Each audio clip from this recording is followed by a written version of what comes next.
ガンダムファンの間では作品内に登場しないものの、聞けば何を指しているか一瞬でわかる用語が数多く浸透しています。中には CM 発のスラングやクリエイターの名前を拝借した用語もあるため、最近ガンダムに触れた方からすれば何のこと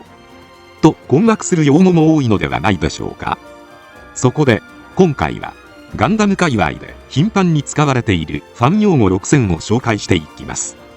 なお、本動画はコミュニティでのアンケート内容及び動画コメント欄から選ばせていただいたものとなります。皆様たくさんのコメントありがとうございました。気になる方はぜひコミュニティの方もご覧ください。それでは始めましょう。ジオン脅威のメカニズム。まず、ジオンの高い技術力を示すスラングとして用いられるジオン脅威のメカニズムです。このスラングの元ネタは、1980年代に放送されていたバンダイによるガンプラの CM で、ザクやドムが所狭しと工場に並ぶ様を映しながら、ナレーションが放ったセリフがジオン脅威のメカニズムでした。実際、一年戦争開戦時のジオンは、連邦に国力で大幅に劣っているものの、モビルスーツ開発に関しては、連邦の10年は先を行っており、一年戦争中は用途に合わせて様々な兵器を生み出しています。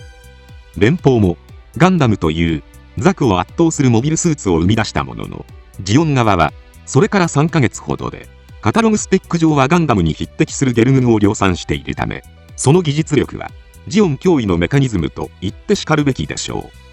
う。また、強襲用、水陸両用、サイコミ搭載機など新しいモビルスーツの概念を生み出しただけでなく、一機当選のモビルアーマーを次々に開発したことを考えても、宇宙世紀における兵器開発第一人者だったことは間違いありません。実際、一年戦争終結後にジオンの技術を接収した連邦も、その技術力の高さに驚かされていました。そんなジオンのモビルスーツ開発技術の高さを端的かつ的確に表現したジオン脅威のメカニズムというフレーズは、瞬く間にファンの間で広まり、現在まで愛されているフレーズとなっています。何度も見返せるアニメではなく、一瞬しか使われない CM 発の用語が実に40年近く愛されているのは、いかにそのフレーズが優秀なのか証明しているのではないでしょうか。ちなみに本 CM を手掛けたのは、ウルトラマンエースをはじめとした数々の特撮作品で監督を務めた川北浩一氏です。特撮シリーズで培ったミニチュアの見せ方は非常に秀逸で、所狭しと並んだガンプラを横スクロールするカメラワークや、プラモのランナーを使った足場などの創意工夫で、現在と比べるとお世辞にも出来がいいとは言えなかったガンプラをリアルに演出してみせ、当時の少年たちの心をくすぐったようです。フリーダイヤル。こちらはガンダム F90 で設定されたモビルスーツ MSA0120 の通称です。もともと MSA0120 は F90 の関連企画にて設定された機体で、後にサイバーコミックスナンバー24にてスペックやデザインが公開されています。ジオン系とも連邦系のモビルスーツとも異なるどこか異星人的なデザインは、当時からファンの間でたびたび話題となっていました。本機の設定はアナハイムエレクトロニクス社が宇宙世紀 O111 に行われた主力モビルスーツ開発コンペにおいて次世代用モビルスーツとして提出されるも、 F90 との競争に負けたという宇宙世紀的にもかなり重要な立ち位置にある機体です。にもかかわらず本機は正式採用されなかったため、機体名がなく型式番号のみが存在していました。そのためファンの間では本機を呼ぶ際の通称として型式番号の0120と NTT ドコモビジネスが提供する電話サービスをかけてフリーダイヤルの愛称で呼ばれるようになったようです。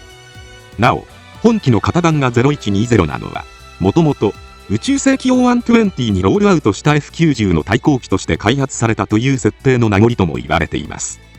ただ、後に F90 のロールアウト年が111年に変更されたものの、なぜか本機の型番はそのまま放置されてきました。そのため、設定が作られてから30年近く、フリーダイヤルの名前で呼ばれていたのですが、2023年になり、漫画 F90 ファステストフォーミュラで、ついに、ドライブという名前が与えられました。ただ、こちらの名前は、開発主任が、ガンダムを超える竜という意図で勝手につけたものであるため、依然として正式名称は判明していません。また、ファンとしても、フリーダイヤルの愛称があまりにも秀逸ということで、一応機体名が与えられた現在でもフリーダイヤルと呼ぶ方も多く見られます。ゼータ顔。続いて、ゼータ系列のガンダム特有のフェイス形状を指したスラング、ゼータ顔です。一般的にガンダム顔といえば、RX78 の特徴である、顔の丸み、への字のスリット、対外などが共通する要素として挙げられます。一方、第2作目の主人公機として登場したゼータガンダムは、顔にへの字のスリットがなく、顔もフェイスマスク含めて、全体的にシャープな印象を受ける独特な形状で、これは以降の主役機にはほぼ見られない、ゼータガンダム独自の特徴となっています。ガンダムシリーズを通しても、この特徴は、ゼータの系列機であるゼータプラスやリガズ以外ではあまり見られないため、いつからか、初代ガンダムがベースにある RX78 系とは異なるゼータ系という1カテゴリーとして確立され、ファンの間では唯一無二のデザインへの敬意も込めてゼータ顔と呼ばれるようになりました。なお、ゼータ顔の定義に関しては様々ありますが、基本的にはへの字スリットの有無とマスクの形状、そして頭部の形状がシャープかどうかで判別されているようです。ただ、への字スリットがなくても、デルタ界のように、あまりゼータ顔感のない機体もあるため、どちらかといえば、全体的なシャープさが重視されているような印象を受けます。ちなみに、ゼータガンダムのデザインは、当初長野守氏が担当する予定でしたが、後に降板したことで、本機の外見は、長野氏が残したラフやイラストをもとに、藤田和美氏が完成させました。ただ、長野氏が残した原案の中にある、ゼータガンダム初期案では、すでにゼータらしいフェイス形状をしているため、現在も評価されているゼータ顔の起源は、長野氏が作り上げたものと思われます。過渡期立ち。続いて、メカデザイナーである過渡期はじめ氏の設定画でよく見られる、モビルスーツの立ち方を指したスラング、過渡期立ちです。定義については諸説あるものの、基本的には、肩幅より少し広めに両脚を開き、肩を高めに上げ、軽く腕を開き、肘を軽く曲げて拳を握りながら、正面もしくは斜め横を見据えるポージングがこれに該当します。足を広めに開くことで生まれる頭部から脚部にかけた二等辺三角形のシルエットがもたらす美しさや、肩幅と両足の幅が同一になることでもたらされる上下の均衡が与える接地感など、メカをスタイリッシュに見せるのに理想的な要素を備えたポーズとして、ガンダムに限らずロボット作品の設定画で広く使われています。ちなみにガンプラを安定した姿勢で立たせられる上に、すらちの状態でも機体を引き締めてくれるポーズとして、モデラーの間でも重宝されています。そのため、凛々しさと美しさだけでなく、実用性も兼ね備えた秀逸なポーズと言えるでしょう。なお、本ポーズを過渡期氏が多用するようになった理由としては、足首の立体感や接地感が表現されていないことに対する不満と言われることもありますが、出典元が見つからないため、詳細は不明です。ただ、過渡期立ちをしたメカから、実際に安定感や接地感がもたらされているのは事実であるため、過渡期氏がそういった理由で多用していても不思議ではないでしょう。ちなみに、過渡期立ちという名前がついているものの、本ポーズの初出に関しては諸説あり、一説では、もともとガンダムの美術監督等を務めた中村光樹氏が生み出したものという説も存在します。従来のメカデザインは三面図方式で描かれていましたが、それでは、メカの迫力を演出できないと考えた中村氏がタイムボカンのデザイン画から使い始めたようです。そして過渡期氏が本ポージングを多用したことで注目を浴び、過渡期立ちとして世間に浸透していったとも言われています。河原立ち。続いてメカデザイナーである大河原邦義の設定画でよく見られるモビルスーツの立ち方を指したスラング、河原立ちです。こちらも定義は様々ありますが、大まかな特徴としては、左下から見上げる派出の視点、左から右へと視線を誘導するような遠近法パースを取り入れつつ、両足はあまり開脚せず、ほぼ垂直で、左足首だけ斜めから見たとき、つま先が正面を向くようにひねったポージングが、河原立ちと呼ばれています。過渡期立ちとは異なり、下から見上げるような構図がもたらすメカの迫力と、上半身に力感がなく、ロボットが自然に立っているように感じられる点が特に印象的です。また、過渡期立ちと比べると、ディティール面にも違いがあり、顔が大きく、足が短いほか、全体的に太く、機体の細部をあまり書き込まないという特徴があります。なお、一説によると、河原立ちがロボットの大きさを重視し、下から見上げるような構図になっている一方で、過渡期立ちは現実での模型展開を重視して机の上に飾っている模型を見るような構図になっているという違いがあるとも言われています。現在では模型展開を前提にメッカがデザインされるビジネスモデルが多く、過渡期立ちの方が頻繁に見られると言われることもあります。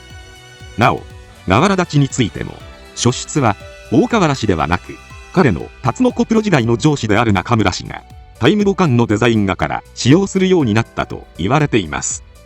つまり過渡期立ちも河原立ちも元は一人のデザイナーから広まったポージングであるということです。ちなみに大河原氏は日本初のメカニックデザイナーとも言われていますが、その原点は当時科学忍者隊ガッチャマンにて美術監督を務めながらメカデザインをしていた中村氏に声をかけられ、メイン以外の敵メカや乗り物全てを任されたことがきっかけと言われています。余談ですが、ザクのシールドが右肩にある理由は、大河原氏は当初シールドを左肩につくようにデザインをしたものの、当時のアニメ設定画は左斜めから見たものが主流だったので、これに沿って描くとシールドの影に腕が隠れて見えなくなってしまうため、シールドは右肩につけられたそうです。ジム神、ザク神、金ジム。まずジムやザクに似ているものの、その戦闘力は量産機どころかモビルスーツの領域すら超えている機体の俗称であるジム神とザク神についてです。まずジム神とは富野監督が手掛けたアニメ伝説巨人イデオンの主役ロボであるイデオンの愛称で、赤白の機体色と頭部にバイザーをつけたロボットという顔の特徴がジムと似ていることに由来しています。本機の性能に関してはやられメカ役になりがちなジムとは似ても似つかず、全宇宙を滅ぼせる神のような力を有していることから、ジムシリーズの神様ジム神様と崇められるようになりました。ちなみにガンダムシリーズにはイデオンとのクロスオーバーネタが定期的に見られ、1990年には長谷川雄一氏によってジュドーとアムロとシャアが伝説巨人と戦う漫画逆襲のギガンティスが公開されています。また OVA ビルドファイターズ GM の逆襲ではガンダムマフィアの切り札としてサイコガンダムをベースに頭部をジムを思わせるゴーグルタイプに変更したサイコジムが投入されますが、その登場シーンがイデオンまんまという小ネタが挟まれていました。なおジムではないもののジム系列に見える高性能モビルスーツを指したスラングとしては金ジムも存在しています。こちらはガンダム00のアルバーロンの愛称で、後にドラマ CD で公式化するほど浸透していました。続いてザク神様についてです。こちらはトップを狙えの主役機ガンバスターを指した愛称となっています。こちらはジムとイデオンとは違い、見た目はほぼ似ていませんが、ザクと同じく物愛を採用したロボットの中では最強格のロボットであったことや、ガンバスターという名前がガンダムを脅かす存在であるザクシリーズの親玉にふさわしいとファンの間で言われるようになり、ザク神様と崇められるようになりました。なお似たような事例としては、ドラえもんの長編のび太と鉄人兵団に登場するザンダクロスが百式に似ていることから、ネタ的に百式の系列機に含まれるケースもあるようです。ちなみにザンダクロスをデザインした高谷健二氏は、ザンダクロスのデザインにあたって様々なロボのデザインの意匠を取り入れておられたようで、その中に百式も含まれていたとされています。余談ですが、ドラえもんではたびたび富野監督の作品がオマージュされており、イデオンをパロディしたイエオンやバンダムというメーカーのプラモデルとしてゲルヌグやザクに酷似した商品が登場していました。ということで以上、ガンダムファン用語6選でした。今回紹介した用語は CM 発や別作品発のものも多く、ガンダム以外も含め往年のファンでなければ知らない用語もあるのではないでしょうか。ぜひ皆様が好きなファン用語もコメントで教えていただけたら嬉しいです。今回は以上となります。チャンネル登録されるかはお任せいたしますので、もしよければもう一本動画を見ていただければとても嬉しいです。最後までご視聴いただきありがとうございました。